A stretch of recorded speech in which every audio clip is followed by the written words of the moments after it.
Episode 9 was the shortest episode in the entire season, and it felt like it too. As in, it felt like everything was rushed at the end. However, it did have some amazing moments, and we got to see who Joel really is. But I was a bit disappointed we didn't get another bloater, and we didn't see Joel use a flamethrower to kill it like in the game. I think they missed out on a great action scene by not including a bloater fight in the entire season. Also, the lack of infected in the later parts of the season was a bit disappointing. I realize the show is more drama focused, but come on, a bit more action next season, please. The episode starts with Ellie's mom, Anna, running away from an infected as she's about to give birth. Anna is portrayed by Ashley Johnson, the voice actor for Ellie in the games.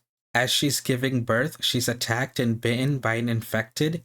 Ellie being infected from the moment she was born is what causes her to be immune to the infection. Marlene and the Fireflies eventually make it to her, but it was too late to save her. She was bitten and there was nothing that could be done for her. Anna and Marlene are obviously close friends, and it seemed like Marlene promised to take her to safety, but couldn't get there in time. Anna made Marlene promise to put a bullet in her and to look after Ellie. It was a grim scene, but there was hope at the end because there was a new life. That baby, unbeknownst to everyone in the house, would turn out to be immune. That establishes Ellie and Marlene's connection. I don't understand why they didn't have Marlene talk about it in the show. I thought she would tell Ellie about it in this episode to gain her trust. The couple of minutes it would have taken to include it seems very small compared to the payout. Then it cuts to present-day Joel and Ellie as they close in on their destination. Joel's also trying to cheer her up because she's been through one traumatic event after another. He's trying to distract her with board games, food, and tells her that he'd like to teach her how to play the guitar, but it doesn't work. The apocalypse and the things that Ellie's been through are weighing heavily on her, and Joel sees that. And he wants to be there for her, because that's what fathers do. Ellie's got a lot on her mind. Not only is she dealing with the things she's been through, but also with the possibility that their journey is coming to an end, and it's likely that they'll go their separate ways. Joel's the only grown-up that's ever been there for her, and she cares for him and she doesn't want to lose him. And then we get the giraffe scene. The game did an amazing job with it, and the show was able to replicate it. Joel gives her leaves to feed the giraffe, and she had so much fun feeding it. It was like going to the zoo with your dad, a dad she never had and a daughter Joel lost. It was like something normal children would do before the world went to crap, and for a moment she was like a normal kid, chasing after the giraffe when it ran away.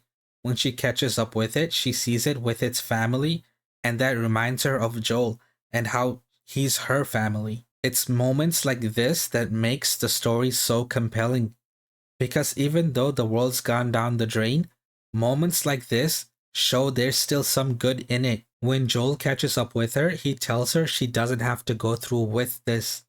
They can always turn back, but Ellie refuses. She needs to see this through. Everything she's been through and everything she's done, it can't all be for nothing. She needs to do this. I think what convinces Joel to drop it is Ellie telling him she trusts him and that she'd follow him anywhere he goes after they're done with this. But Ellie makes it clear that there's no turning back. They had to see this through, and Joel nods to acknowledge her decision. But just a few seconds before, we saw how worried Joel is about Ellie when she runs after the giraffe. You could see the fear in his face. That's because he's now lost two daughters, but one of them, Ellie, he got back. He knows what it's like to lose her. As they continue on their journey, Joel is more open about his past. He talks about Sarah, which he absolutely refused to do at first. He even tells Ellie about how he got his scar on the side of his head. He tells her that it was him who shot and missed on the second day after the outbreak. They stop for a bit, and Joel explains to her how after Sarah died, he didn't see the point of living anymore. He wasn't scared of death, he was ready. He couldn't be more ready. But when he went to pull the trigger, he flinched. To this day, he doesn't know why. He tells Ellie that it wasn't time that healed his wound. He suggests it was Ellie that makes him want to live now. This is Joel's way of telling Ellie he loves her. Ellie filled that hole he had after Sarah died. He's not saying he replaced Sarah with Ellie, but rather that Ellie gives him purpose, a reason to keep living. But those of us that played the game know moments like these are short and few. You're always hit with something gut-wrenching right after. When they finally meet up with Marlene and the Fireflies, Joel realizes it's not the happy ending he was hoping for. The procedure that the Fireflies are planning to hopefully make a cure is going to kill Ellie. Joel then faces two options: let Ellie die and have a potential cure, or save Ellie and doom the world. Joel decides he was not going to let them kill the girl he's come to love as if she was his own daughter. This was his second chance, his purpose for living. He decides the Fireflies were not going to take that from him, and he brutally kills everyone that poses a threat or tries to stop him. This reinforces that Joel isn't your typical hero. He's never been your typical hero.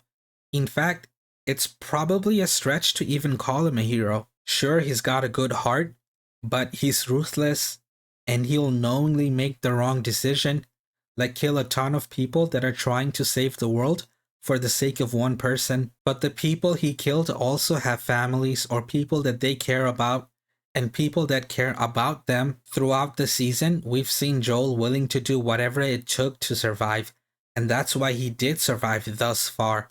But now he's willing to do it for someone else to survive. Someone he's come to care for and love, and he's completely blind to the consequences. And love can lead to other emotions like fear.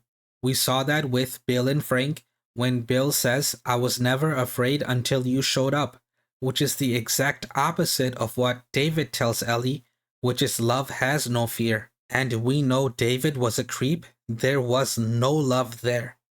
We've seen this blindness that Joel has now before with Henry and Kathleen. Henry chose his brother's life over Kathleen's brother's, and Kathleen chose to go after Henry and Sam, which ended up getting people killed that had nothing to do with it. For me, there was something that could have taken this episode to the next level. I really hoped that we would get a scene between Ellie and Marlene where Marlene tells Ellie about Anna, her mother. That would have been a really interesting scene because it would have given more depth to Marlene. Marlene and Anna had a strong enough relationship for Marlene to jeopardize her life and the lives of other Firefly members to try to rescue Anna. When that didn't work out, she promises Anna to look after Ellie, but Marlene still chose to sacrifice Ellie for a potential cure. That somewhat aligns with your typical hero, someone that would do the right thing no matter what. It would have contrasted Marlene and Joel really well. Marlene does what needs to be done and then thinks about it, as we saw when she put a bullet in Anna's head, whereas Joel feels first because he's already been through this trauma. His reason to save her is partly somewhat selfish. Joel made a decision for Ellie that to her he had no right to make. Granted, he's probably the only one alive that cares for Ellie, and she's just a child and she's not in the right frame of mind after going through all that she's been through, but she would still want a say in it. I'm no therapist, but it seems to me that Ellie had survivor's guilt, and I think that comes from watching Sam turn and getting put down. She got bit too, but she made it unlike Sam.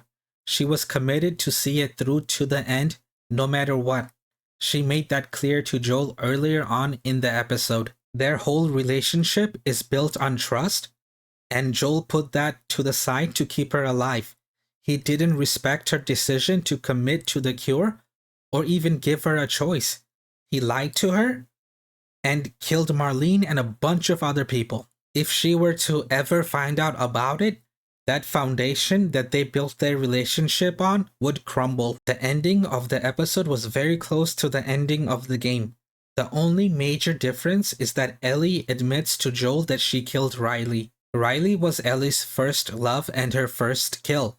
The kill was not in the game, but it was heavily implied in the Left Behind DLC. Joel, on the other hand, lies to Ellie. He tells her while she was unconscious, The doctors decided it wasn't going to work out and that they were done searching for a cure. There were other people like Ellie and nothing came of it. Joel decided that it was best for them to go back to Tommy and live out their lives. Joel tells her that he's not hiding anything from her and what he told her was the truth. And Ellie chooses to believe him because, well, he's the only person that was ever there for her since Riley. But I think there's a part of Ellie that knows Joel isn't telling her the whole truth. Overall, I'd give the season a 9.5 out of 10.